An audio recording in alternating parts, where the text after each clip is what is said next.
Now, this is kind of a complicated graph, but let me tell you what it says. Remember that intensity of antibiotic use? That's a measure where we talk about it not in terms of pounds or kilograms, but rather the amount of antibiotic per kilogram of meat produced. So look at Denmark. Look at these countries up here. These are the good actors. They're now using, Denmark started the process in 1998, 99. 20 years later, they're using around 40 milligrams of antibiotic per kilogram of meat produced.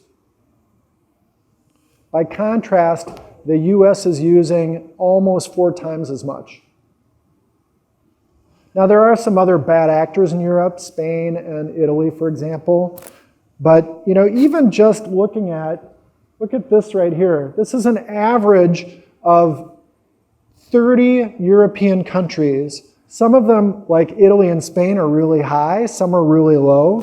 But even the European average is at least 20 or 25% better than the US. We got a lot of room for improvement in the US. We know what to do, we're just not doing it. And when a country really does get serious about this, they can reduce their antibiotic use incredibly quickly.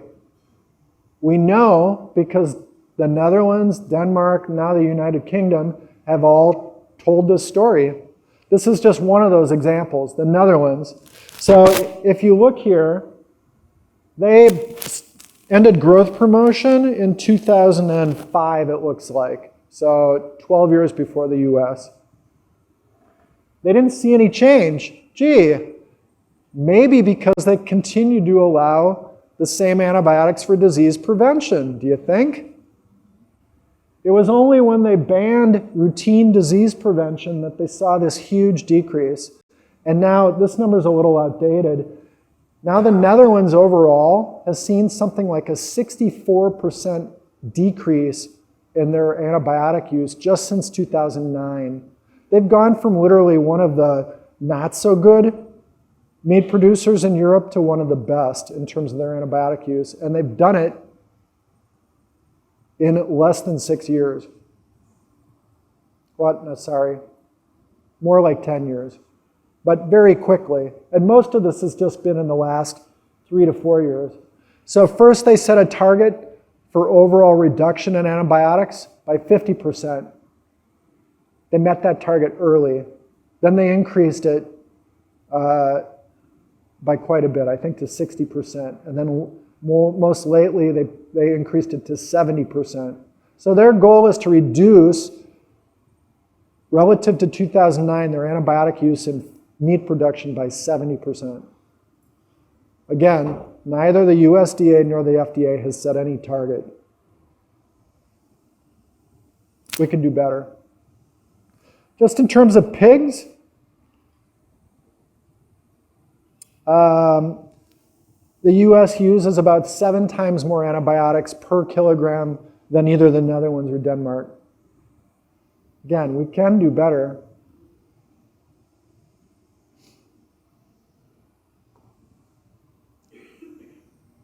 I hinted at, why the lack of leadership. And I'm going to pontificate here. Of course, you can't say definitively why Congress hasn't acted since 1977, but I will just point out that the meat industry and the pharmaceutical industry are 2 of the largest, most powerful industries in Washington. I think the stat that I remember is that the pharmaceutical industry alone has more lobbyists than there are members of Congress. And again, asking an industry to reduce sales of its own product, that's a tough sell. Like, asking nicely won't even do it, right? So money's definitely an issue, but so is like the complexity of this issue. People don't like complexity. People don't like to change behavior, but I think we're going to be forced to really quickly. And then there's also an issue of geography. I'm from Minnesota. Many of you are from Long Island. I think we have more turkey and pig production than you do. So, you know, a lot of who sits on the Agriculture Committee in the Senate and who sits in the committees that oversee the USDA and the FDA are representatives of the same states where these industries are huge and really dominant. So regardless of what the rest of us think, it's going to be a very hard slog to turn Congress on this particular issue, even when 150,000 people might be dying a year. But what else can we do? We can change markets. We are changing markets. People like you and me are voting with their pocketbooks, and the retail food industry is on notice, and they are taking note. As I said, the chicken industry has completely changed about face. Now, by our reckoning, 14 of the top 25 retail chicken chains, you know, the KFCs, the McDonald's, the other Subway, they have chicken antibiotic policies now. That was not the case 4 years ago. So we started collaborating with groups on something called chain reaction, basically gave a grade to these top retail chains, and then we campaigned heavily, along with you all, to tell these companies that this mattered to us. And they listened, and they changed. And now Purdue and Tyson and a lot of the major chicken companies have rapidly followed suit. Why? These are some of their biggest customers. Again, by our estimate, over half the chicken industry now uses antibiotics, what we call more responsibly. It doesn't mean no antibiotics ever. It means that they don't permit routine antibiotic use. And now three top restaurant chains have now changed their policies so that they're reducing antibiotics for all meats. And just a little over a month ago, McDonald's came out with a really important and significant new policy for its global beef supply. And it said we're going to move towards no longer allowing routine antibiotic use. That's huge. We gave them appropriate kudos. So there are state and local policies. 2 states now, California and Maryland, have passed bills, have passed laws that try to get at this problem of routine antibiotic use. San Francisco, though, is the only city to do something that makes a lot of common sense when you think about it. It's asking the biggest supermarket chains, the biggest retailers, to ask their own suppliers, how much antibiotics are you using, say, in your beef or your chicken?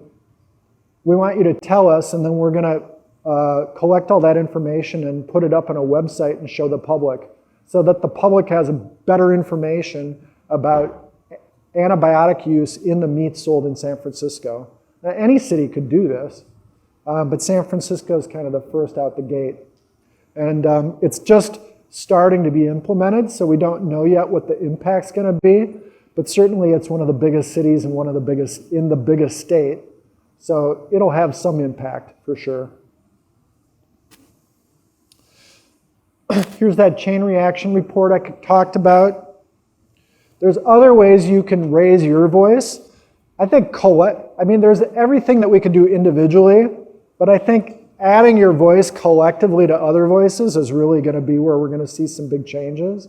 So we're part of an effort called Antibiotics Off the Menu, along with some other environmental groups, consumer groups, Consumers Union, which is in Yonkers, Center for Food Safety, Friends of the Earth, and the PIRGs. And so together with you, we're going to have a campaign to hold these biggest food companies accountable.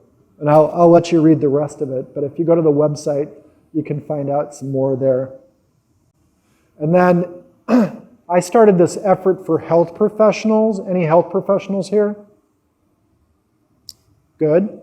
So I think personally that one of the issues is that health professionals see the problems with patients getting resistant infections, but we are not accustomed, nor have we taken the time to go back and say to the food service in our hospitals or in our kids' schools, where are you getting your meat from? Are they serving antibiotics? You know, what's the impact of that? So Healthy Food Action is a network now of about 11,000 health professionals and others, and we try to elevate that health professional voice, because if we're talking about health and the environment, who better to talk about that than nurses and dietitians and psychologists and even physicians? And then, you know, I think a lot of us are still learning how to use social media more effectively. It can be a really great tool for amplifying your own voice to other voices. So my handle on Twitter is Food Doctor. And, you know, I welcome all of you to find out more about what I'm doing there. And then finally, I want to add on something that I know is going to resonate with other speakers and with lots of folks in the room, and that is that one thing we could do is just eat less meat. Not just because of antibiotics, because, you know, some of that meat's going to be organic, raised without any antibiotics. So, you know, isn't it still, though, good to eat less meat? Nutritionally, in terms of the carbon impact, the greenhouse gas emissions? Absolutely. You just heard from the previous speaker about the last piece. So I think it's a win-win-win. If more of us ate one less meal a week, we'd not only be reducing the greenhouse gas impact, we'd not only be improving our nutrition, but we'd also be helping save antibiotics. So thank you, and I'm happy to take some questions.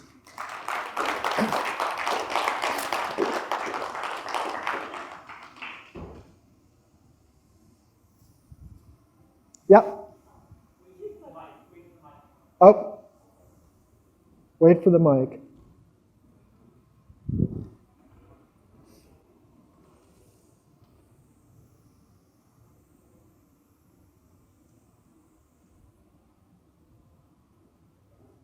I'm between you and lunch, which is always a dangerous place to be, right?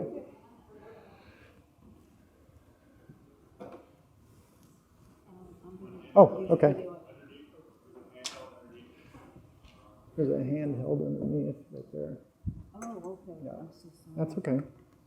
Got my own.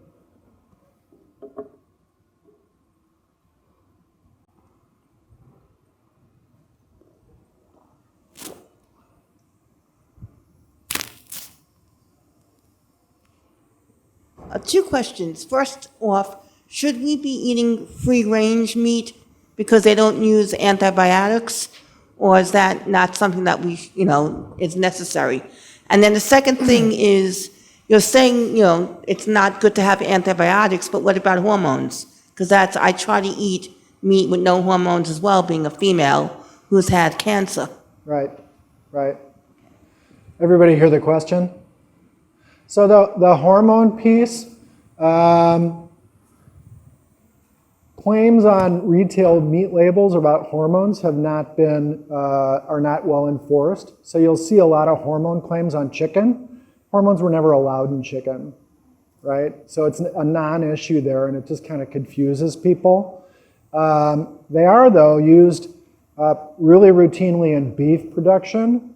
And I think that for some of the same reasons I highlighted on antibiotics, there's been almost no research funded to look at potential impacts of hormones in meat production. Now, does it make common sense to avoid exposure to hormones in meat? Absolutely. Do we know the levels in the meat? No, because, you know, that's not something that's well monitored for or reflected on labels. So, you know, I think your intuition's probably right, but you're not going to find a lot of science other than common sense science to kind of back it up. Do you need hormones to produce meat? No. Just like antibiotics, it was a practice put in place to make animals grow faster, to put on weight faster, to make more money more quickly. So if there are health impacts from that, it's a case of profit over public health, which I think is kind of a recurring theme, right? So your other question, remind me? Oh yeah, I went back to this slide here because, there's consumers, there's a little bit of a disconnect between what you see on the label at the store and what you ought to be looking for, right? So a lot of people want the easy thing. And so certified organic becomes the easy thing unless you can't afford certified organic, right? And organic meat can be quite expensive. I buy, to the extent that I still eat meat, I try to buy directly from the producer and I ask them. So, I say, what's your farm look like? Are you using antibiotics? How much space does the animal have to roam in?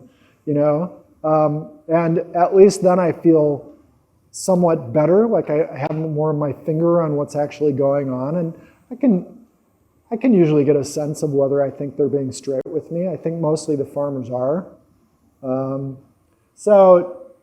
I don't feel like I have to buy certified organic, but I definitely try to buy raised without antibiotics or without routine antibiotics. I don't eat a lot of beef, and that's the one where I think it's going to be hardest for the US beef industry to transition away from routine antibiotic use for a lot of reasons. Mostly because they're bigger, longer living animals, so there's more opportunities for them to get sick at some point. Now that being said, I've talked to plenty of ranchers who raise their cows on pasture, and they say, we don't need antibiotics. Our animals just don't get sick. And I've heard the same from pork producers who raise pigs on pasture or in hoop houses. Do you know what hoop houses are? They're these pretty inexpensive structures that they provide enough shelter so that the sows can farrow their young in one place and then they just stay on pasture. So out in the plains where it gets pretty cold, and keep in mind at home it's going to be 36 degrees below zero tomorrow. The schools are all shut down. The animals get cold. They need something to shelter them. And the little piglets in particular are really vulnerable to get sick when the weather extremes. But there are other ways to design resilience in that animal apart from relying on antibiotics. You can build hoop houses, you can improve their nutrition, stuff like that. Thanks. In the back? Yeah. Next question. Yes, actually, I have to say something to her question. If you really have a disease or can't afford the nice organic meat, I can tell you about that, something about that too later on. You should just eliminate meat altogether, then there is no antibiotics. If you have a whole food plant-based diet, it solves the problems. You save money and everything. And the small-scale organic farms, I come from a farm, and the mark check in Canada, they went to the farmers market from all these lovely people. They were all cheating. They were all selling stuff from another source. You can't oversee it. And even the people that I've been to many farms in South Africa, in Australia, in Papua New Guinea, not in America lately, but in Europe. I'm German, I live in England. 80%, you see a few chickens running around, and in the back, they're locked up. You can't oversee that. And even a lovely farmer that you go to who loves his chickens and animals so much that he slaughters them and eats them, he would also do the same. I mean, when people are cruel enough to sacrifice an animal's life for their taste, they will also, lie to you. Yeah, I've seen it happen. It's my mom's friend. She's 85 now. She has her own backyard chicken, sells them on the farmers market, and then she sells salad from the from the guy that supplies the big supermarkets, and they all think it's, grown in her backyard. Sad. I hear it everywhere. I can name 100 people that do that. So we're all wanting to be lied to. We all want to hear something good about our bad habits. And by the way, we only have antibiotics because they, by chance, in animal tests, people always talk here about studies in mice. They're all flawed. Animal tests don't help us, they actually hurt humans.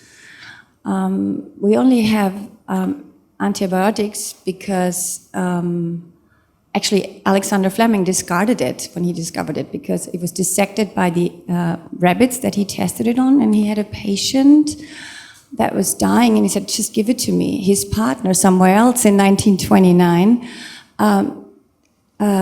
tested it, I think, on his cat, and the cat died, the antibiotics. Did you want to ask a question? Sorry, that's it. I'm finished now. Bon appetit. If somebody else wants a question. Oh, I think Steve's saying we have to wrap up and get to the lunch, I think. But feel free to grab me and ask the question after the fact.